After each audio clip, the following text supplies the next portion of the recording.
Hey guys, welcome to yet another edition of Youth Vibes Weekly. Guys, you know. But anyways, you know how it is. We're here, keeping the roots alive, keeping the vibes lit, and this May we're celebrating Menstrual Hygiene Management Day on the 28th of May. So you know what? We've got a jam-packed episode which is around that very topic. Because we need to talk about this, guys. We need to talk about it. This is a natural thing. It happens every month. So you know what?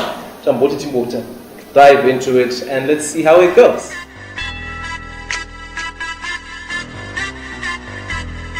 This is for the fallen ovaries of my body. Moment of silence for my fallen heroes. I feel the river of your blood gushing out of my body and I lose myself to the shame. Bleed over, bleed, but hush, not too loud. Hush, even lower, lest they know you're here. See, your ruby red pop makes you stand out and they simply cannot know Shame on you, they say. How dare you expose the perfectly natural and normal process that every single woman goes through? How dare you expose the intricate details of the biology of she? And so I cramp myself up into a little ball of shame. Shame hurts. And now I am afraid to live. I am afraid to be. Dear Eve, dear Mama Eve, Eve of Eden, fruit is good for you, really good, fiber and vitamin C. But see, you shouldn't have eaten of that one fruit because now the fruit of your actions pins me down to this fruitless shame. See, my woman fruit is amazing and very productive. It produces rich, red, iron-filled juice every single month, yet nobody ever celebrates the wine from my wine press. All they ever do is oppress, telling them to hush, The oppression.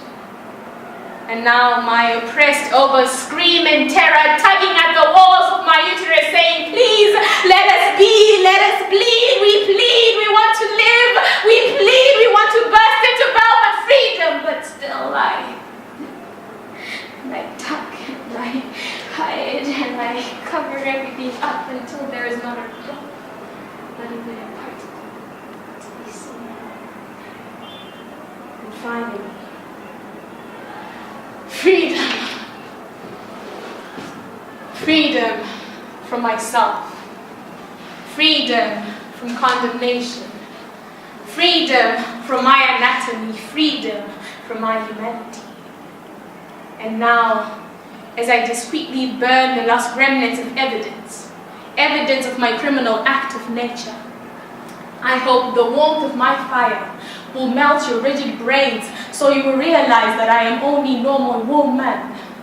I hope the pungent scent of the smoke will invade the privacy of your closed, shut, rigid mind so that you realize that period menses kumwezi kuchucha are not some supernatural alien invented words, but that they are simply a normal part of human vocabulary used to describe normal human anatomy. This is for the fallen ovaries of my body, and to those that live, I sing. Freedom is coming tomorrow. Wow! That's definitely the reaction that I had when you started that. So, so what prompted you to write that piece? Because I mean, the topic is such a, people swerve around it, and all that. So, how did you come to that? And even those words, just those descriptions, man. I think it's just, I'm tired of, something that's so natural. I think I kept repeating it in my piece, that it's a very natural process. It's as natural as breathing, as natural as walking. It's a very natural process. And the fact that people treat it like it's monster from out of space, or I don't even know what to call it. It really kind of got to me, especially as a girl, and just the trouble of feeling insecure about yourself when you're on your periods, and just feeling like, I need to hide from the world. Yeah. So I'm tired of that. I want to get to a place where I'm able to talk openly about my periods without feeling some type of heaviness or some kind of way, just comfortable. True. So anyways, I think just to let the audience know, who is Tanya? Okay, Yeah. so Tanya is a young female, clearly. She is a spoken word artist, as you've just seen, and I'm also a student at the University of Zimbabwe. I'm studying psychology. Hopefully, I'll be able to take that path later on in my life. Alright. But I'm just generally a very passionate person. I don't think I'm an activist level yet. But a lot of people around me say potentially. Potentially, yeah. But the words are enough. Those words, they really, I believe they do speak to that side of you. Yeah. Alright, thank you. Yeah. Anyways, thank you so much for being on the show. Thank you for having me. We need to do the serious face thing, Oh, so yeah. like when we say bye, We just look serious. then they Like pan this? out, like this. Cool. Like this.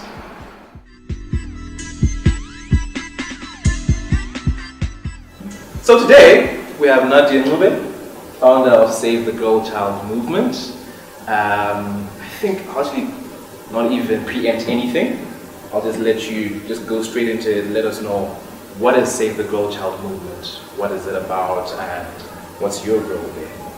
Okay, so Save the Girl Child movement is a non-governmental organization. I started it up as a small initiative, which was Save the Girl with a Vision, in 2015. At the time, we received a donation of 50 reusable or rewashable pads, and I had heard about the fact that girls from my rural village, Mbizingwe, Eswatini, so just outside of Falcon College, were missing school because they had no access to sanitary wear. And I was gutted. I mean, as you heard earlier, it can be such a tricky time. Very true. Even if you have the money to go and buy the sanitary wear, the painkillers, everything that you need for that time. So I thought to myself, no, this is something I need to do something about. But I suppose I was worried that, we got one donation. This is something that happens every single month. Yeah. Exactly. How do we build a sustainable program out of that? So, I guess I started to talk to people about this thing that I wanted to do, and people would put me in touch with the right people, and eventually someone put me in touch with a lady named Nikki Geddes, and she's got a foundation in Cyprus, and they were looking to support a Zimbabwean charity. And so, perfect timing. She was actually coming down to Zimbabwe, and at the time we had received a donation as well of those Gideon's pocket Bibles. And so I am a Christian, and it is a Christian NGO as well. So we were very excited to have her as our guest of honor to distribute these Bibles. And from there, they've been supporting us with the sanitary wear every year, and it became, an ongoing thing. So biannually. 4 years going now, yeah? 4 years strong. Yeah, That's pretty 4 good. years. Pretty good. So, the vision, Save the Girl Child with the vision. That's one of the projects that's under that. Yeah. So, what is the vision?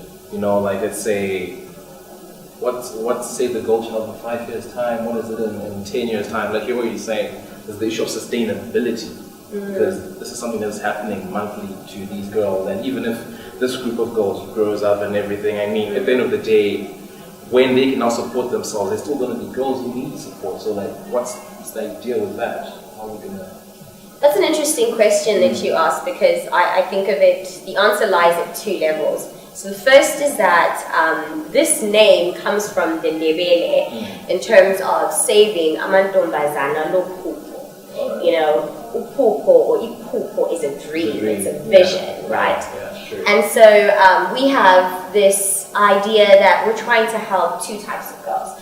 Either one who lacks the resources but knows she has a dream, she wants to be a doctor, or she wants to be a spoken word artist, or she wants to, be a researcher, whatever it may be, but doesn't have the resources.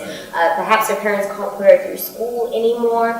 And so we come in at that level, and it's a multi-pronged initiative. So it's not just the sanitary ware, there's a mentorship and guidance prong.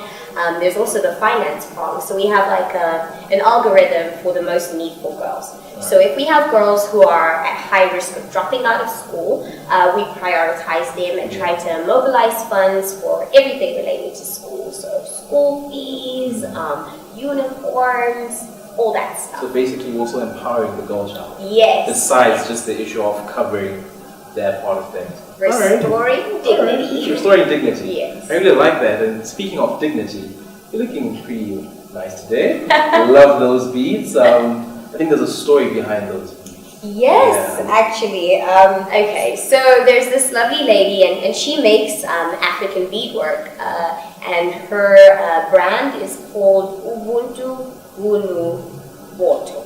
Woto is the Sutu, yeah, for Ubuntu or Wunu, yes, which we know is humanity, humility, embodying all of those things.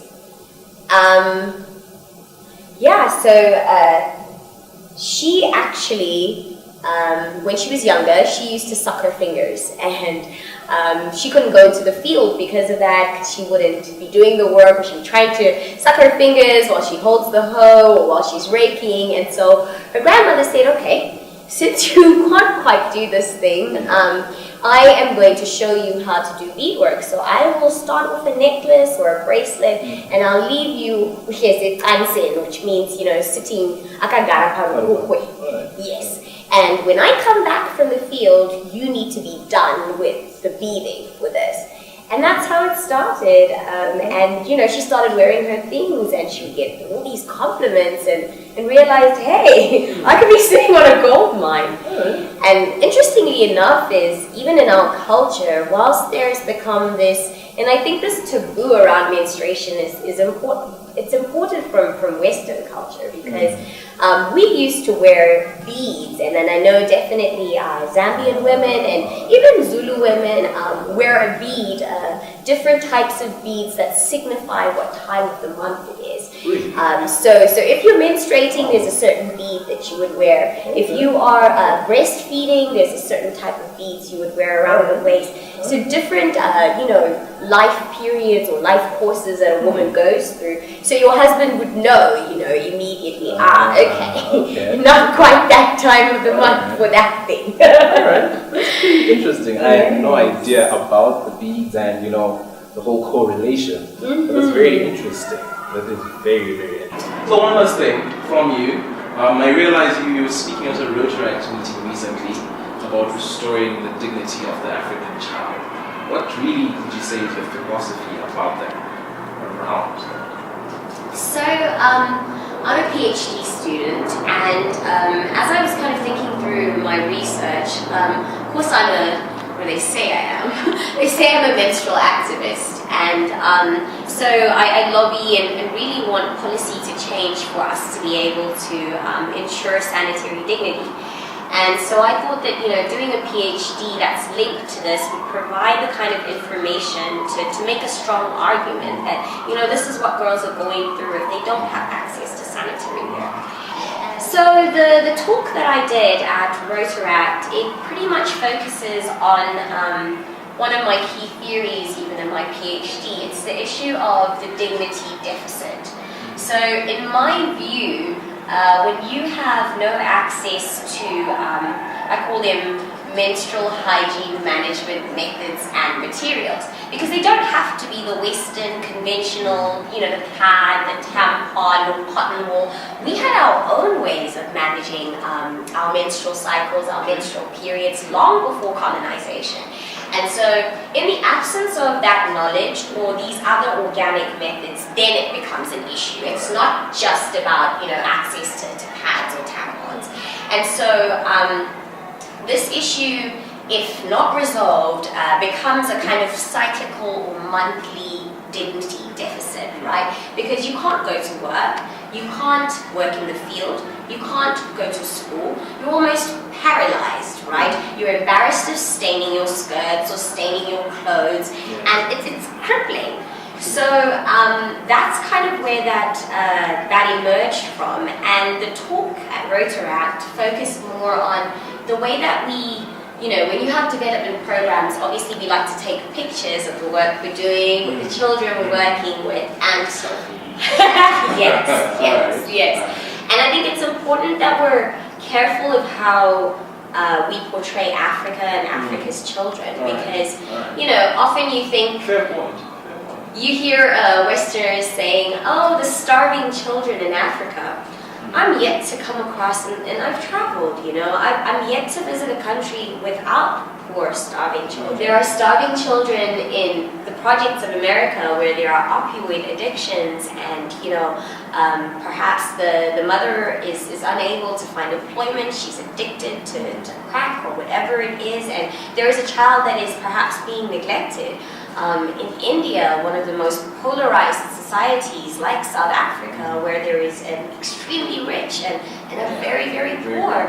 So this thing of wanting to make it seem as if Africa is the only place with starving children, we want to capture children at their lowest point and make it seem that's what Africa is about. It's not. It's not. Okay. I think we don't have enough time today to keep digging into this, otherwise you might end up just giving us your whole thesis. But anyways, where can people find your work online?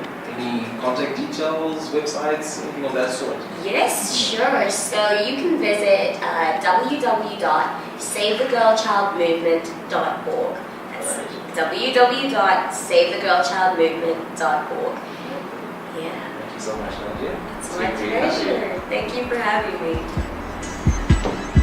How I wish we had more time. Oh my gosh, that was amazing. Tanya, Nadia, we had a great episode today. Hope you guys are gonna check out, what they are up to. Gonna make sure that contact details for them and ours will be right here. Don't forget, on social media, Youth Vibes Africa with a K. And from me to this is peace out. Keeping the roots alive, keeping the vibes lit.